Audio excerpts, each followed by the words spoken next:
Vamos abrir a palavra do Senhor na primeira epístola de Paulo aos Coríntios, no capítulo 15. Primeira epístola de Paulo aos Coríntios, capítulo 15.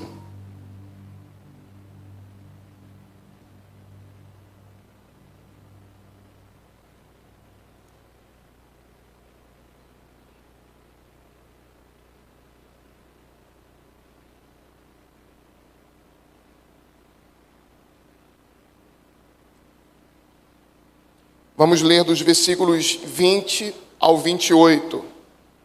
Primeira epístola de Paulo, capítulo 15, dos versículos 20 ao 28.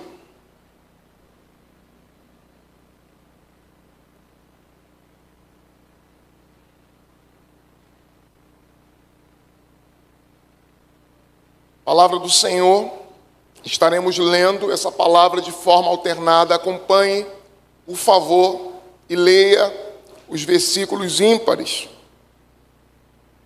Mas, de fato, Cristo ressuscitou dentre os mortos, sendo Ele as primícias dos que dormem.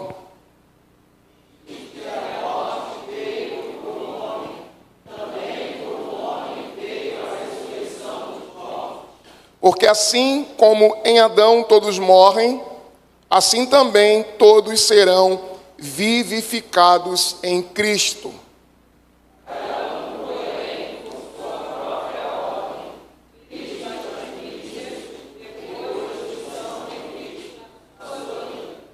E então virá o fim, quando ele entregar o reino de Deus e Pai, quando houver destruído todo o principado, bem como toda a potestade e todo o poder.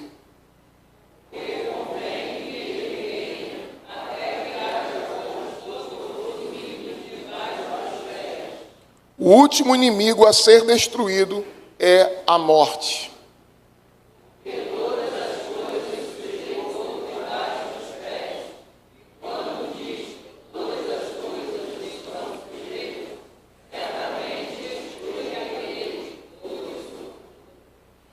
Todos, quando, porém, todas as coisas lhe estiverem sujeitas, então o próprio Filho também se sujeitará àquele que todas as coisas lhe sujeitou, para que Deus seja tudo em todos. Palavra do Senhor. Amém. Por que é que não devemos temer a morte? Por que é que os crentes não devem temer a morte? Por que é que nós não devemos temer a morte?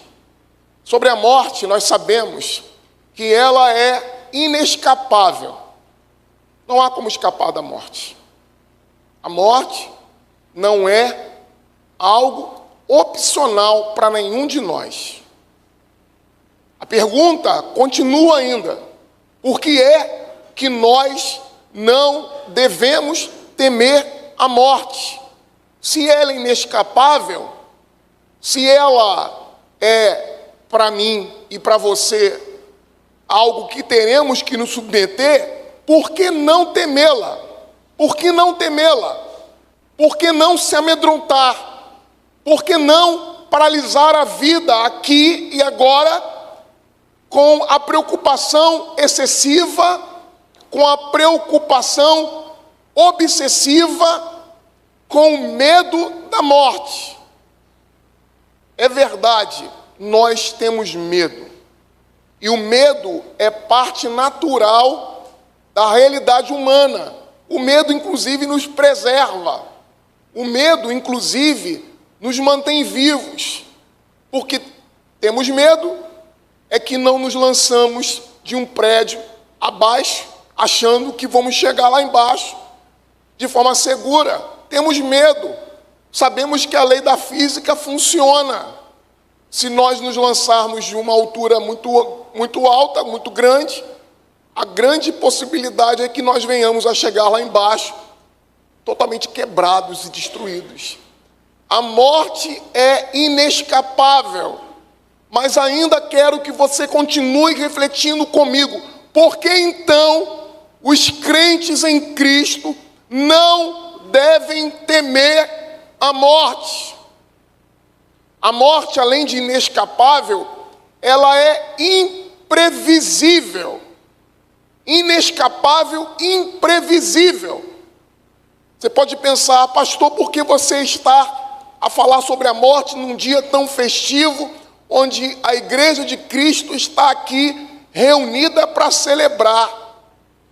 Porque na medida que temos a dimensão clara do nosso futuro, na medida que temos uma dimensão clara da nossa existência aqui e da nossa existência lá, na medida que temos uma dimensão exata de que a nossa vida não está sujeita a essa falta de precisão, essa falta de controle que nós temos em relação à vida, porque a morte é imprevisível.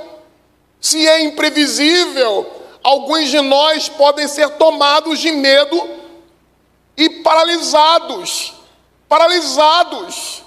porque muitos de nós, porque algumas pessoas não conseguem mais sair de casa por um temor antecipado de algo que pode lhe acontecer de mal. Porque muitas fobias, porque que alguns traumas são produzidos. O medo paralisa e destrói as pessoas de tal forma que elas não conseguem sair por vezes do lugar, estão tomados de pavor, porque se algo eu não consigo controlar, porque se tem algo que eu não consigo dominar, a única possibilidade que eu e você temos é confiarmos naquele que controla todas as coisas.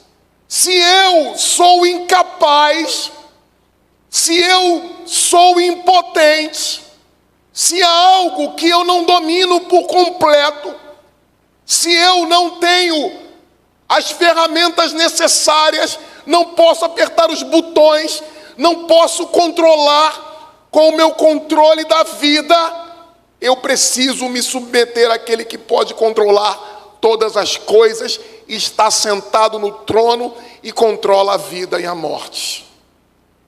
O apóstolo Paulo, preocupado em responder à igreja de Corinto, que estava preocupada e ao mesmo tempo descrente da ressurreição, ele então faz desse capítulo já tão explorado em tantos momentos aqui, algumas afirmações importantes que eu preciso compartilhar com você, para que você não tenha mais medo da morte, para que a morte não seja seu adversário, para que a morte não destrua a sua esperança, para que a morte não te apavore, para que ela não seja um fantasma que persiga a sua existência, para que você consiga lidar quando ela chegar a pessoas próximas de você, ou chegar a você mesmo, você tiver que lidar com ela, você precisa então saber aquilo que o apóstolo Paulo fala a essa comunidade. Ele diz: mas de fato Cristo ressuscitou dentre os mortos,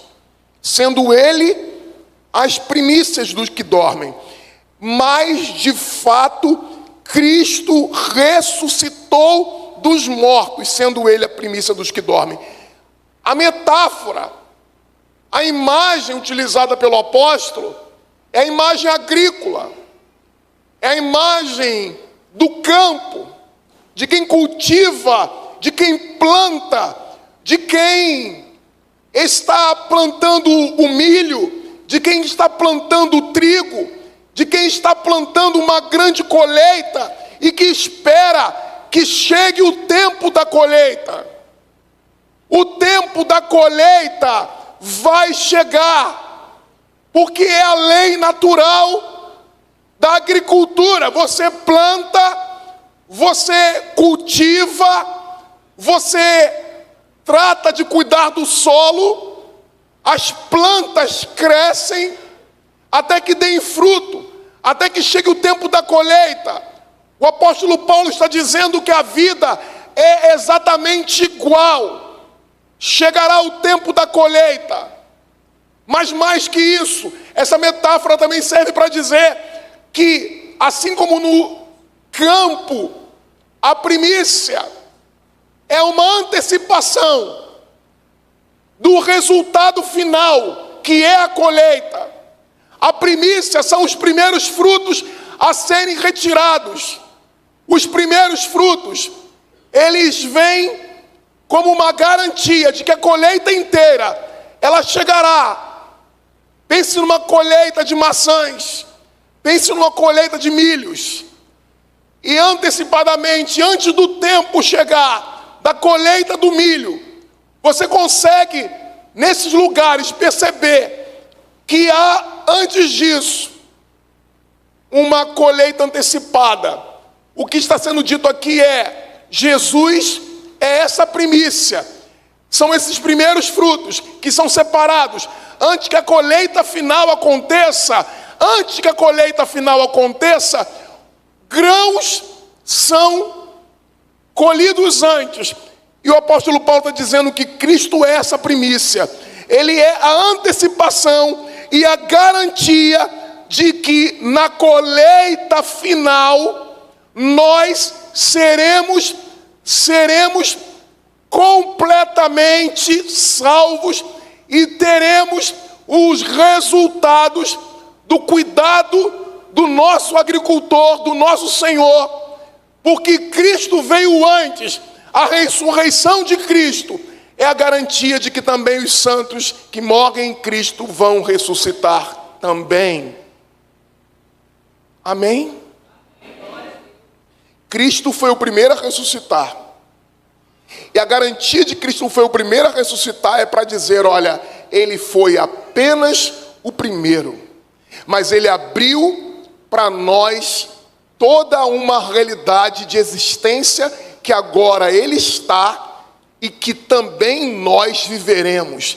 Ele foi apenas o primeiro a se levantar dos mortos, mas todos os que foram e que partiram em Cristo e que partirão também antes da sua vinda irão ressuscitar, assim como Cristo ressuscitou.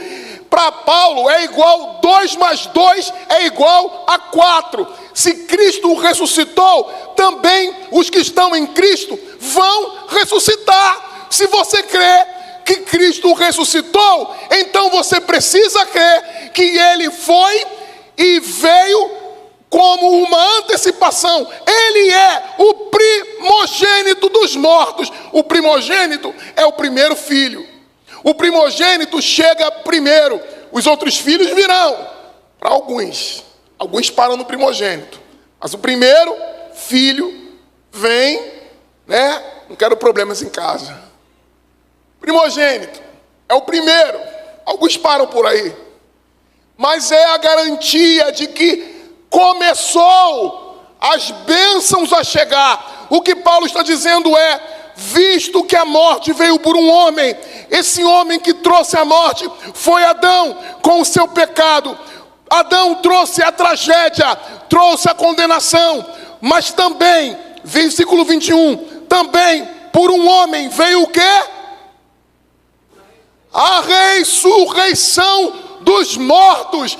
Isso não é uma conversa fiada, isto não é uma falácia, não trata-se de uma história que facilmente seria compreendida, mas mesmo assim, Paulo está dizendo: um homem se levantou dos mortos, e esse homem foi Jesus de Nazaré, e ele disse que após ele, todos os que estão ligados a ele também se levantariam dos mortos. O mesmo Paulo disse na primeira carta aos Tessalonicenses, no capítulo 4, versículo 13: eu não quero que vocês ignorem o destino dos santos, daqueles que morreram em Cristo, porque ao tocar da trombeta, os anjos virão e Cristo virá, e aqueles que tiverem partidos serão os primeiros a se levantarem dos mortos, porque agora os que partiram estão com Cristo já no seu reino. E quando Cristo voltar, eles se levantarão, os seus corpos serão transformados, a sua vida voltará a pulsar na plenitude, na inteireza e em tudo que possuem, na vida mais plena que viveram, e nós os veremos novamente. Mas a certeza não é apenas para os que partiram, é também certeza para impregnar a nossa vida aqui, e para que também nós não temamos nunca mais a morte. Porque se nós estamos destinados à vida, porque se nós estamos garantidos aqui que a morte não é o ponto final, não é o fim da história, não é o momento que acaba todas as coisas, que as coisas não acabam na morte, de que as coisas irão perdurar para além da morte, então nós temos paz também nesta vida. A vida fica menos tensa, nós temos leveza para viver aqui, nós não tememos a nada, nós não tememos nem ao diabo, porque também ele foi derrotado pelo poder de Cristo na cruz do Calvário. Nós não tememos mais, visto que por um homem veio a ressurreição dos mortos. O apóstolo Paulo se preocupa em dizer: porque assim como em Adão todos morrem, assim também todos serão vivificados em Cristo. Cada um, porém, por sua própria ordem. Ele estabelece a ordem. A ordem é a seguinte: primeiro Cristo, depois os que são de Cristo na sua vinda. É muito simples. Cristo foi o primeiro a ressuscitar dos mortos. Não foi Lázaro, não foi o filho da viúva de Naim, não foram os personagens do Novo e do Antigo Testamento, porque todos eles também depois vieram a morrer. O único que levantou e permanece vivo, o único que superou o poder da morte foi Jesus Cristo. Mas Jesus não superou apenas a morte. Para ele superar a morte, ele primeiro superou o poder do pecado. Porque o que produz a morte é o pecado. O salário do pecado é a morte.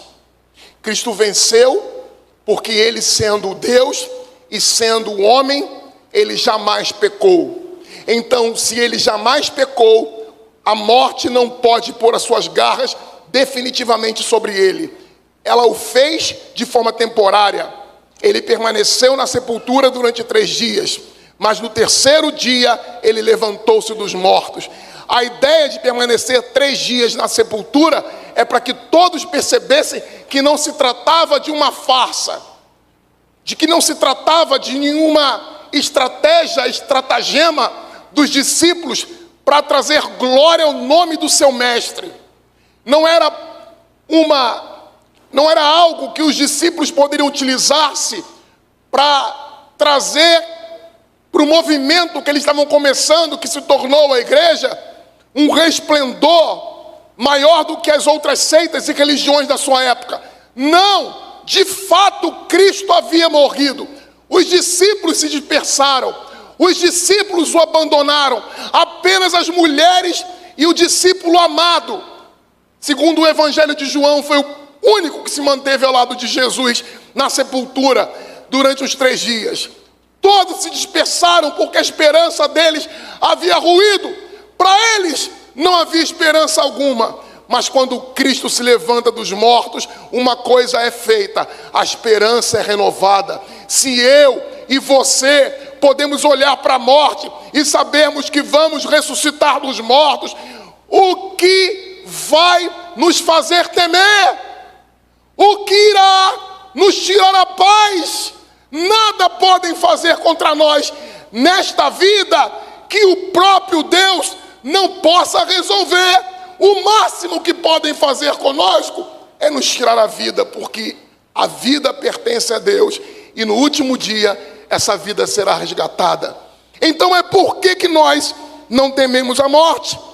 Porque Cristo ressuscitou dos mortos, e se nós estamos em Cristo, nós estamos certos que o versículo 24 acontecerá para nós e para todos que estão em Cristo. Veja comigo, o versículo 24 diz: e então virá o fim.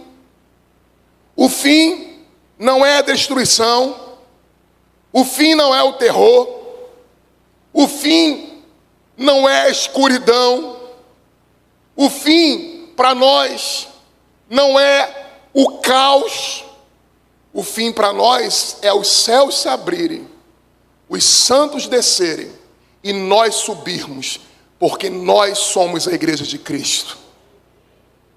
Nós, nos anos 90, cantávamos frequentemente: Cristo virá, Cristo virá, Cristo virá.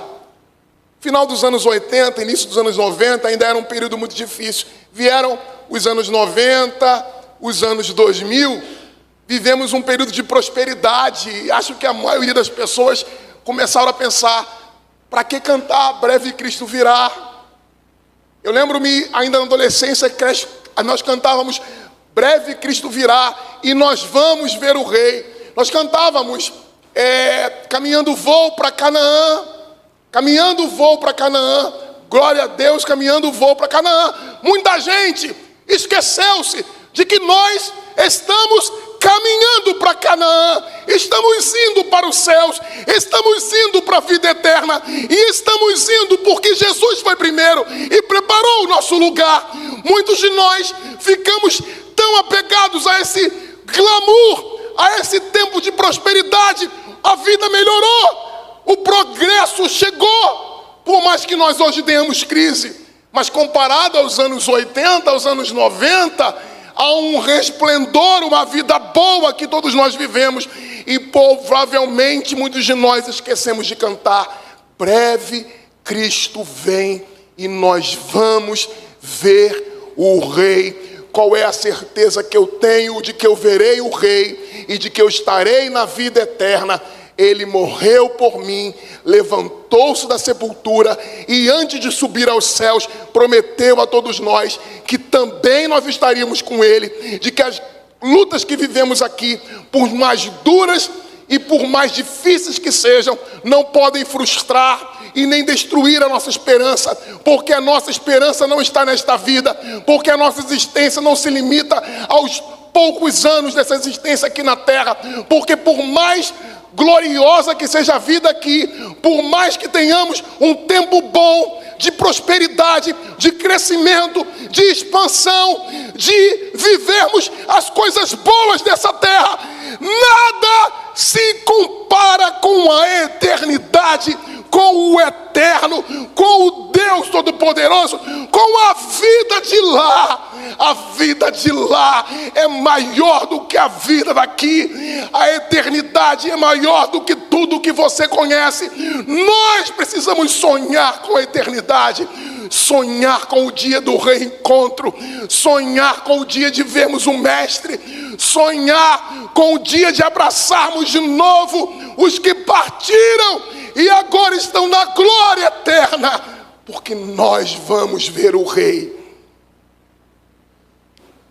Convém que Ele reine, até que haja posto todos os inimigos debaixo dos seus pés. O último inimigo a ser destruído é a morte, porque todas as coisas, porque todas as coisas sujeitou debaixo dos pés. E quando diz que todas as coisas lhe estão sujeitas, certamente exclui aquele a que tudo lhe subordinou. O Pai colocou debaixo dos pés de seu Filho todas as coisas. Cristo é o cabeça. Olha para mim, olha para mim. Cristo é o cabeça desse mundo. Esse mundo tem um governo. Esse mundo tem um governo. Esse mundo não está debaixo do governo dos Estados Unidos, da Rússia, da China e de nenhum grande império desse tempo. Mesmo Roma, com o seu poder, que durou 1000 anos, não pôde deter o poder da igreja, o poder de Cristo. Os reinos caem, os impérios caem, os poderes vão ruir, mas Cristo é o Rei eterno que governa a vida e a morte. Ele é o Rei de todas as coisas, estamos debaixo do governo dele. Todas as coisas foram sujeitas a Ele, e nada do que foi sujeito a Ele foge do seu controle. O Pai colocou tudo debaixo dos seus pés, quando na ressurreição dos mortos ele conquista o poder sobre a vida, o poder sobre a morte, o poder sobre o tempo, o poder sobre todas as coisas. Ele governa, ele é rei, ele é Senhor. A história não caminha sem rumo, a história caminha para um clímax, para um ápice, onde Cristo reinará sobre todas as coisas, e que todos irão se sujeitar ao governo de Cristo. Não é o governo do anticristo, não é o governo de qualquer um dos políticos que nós admiramos, é o governo dos santos, que governarão com Jesus, que reinarão eternamente com Ele. Quando, porém, todas as coisas estiverem sujeitas, então o próprio Filho também se sujeitará àquele que todas as coisas lhe sujeitou, para que Deus seja tudo em todos. Essa sujeição de Cristo ao Pai, ela não trata-se de uma diminuição da pessoa do Filho, mas o Pai sujeita todas as coisas ao Filho, e o Filho sujeita-se ao próprio Pai.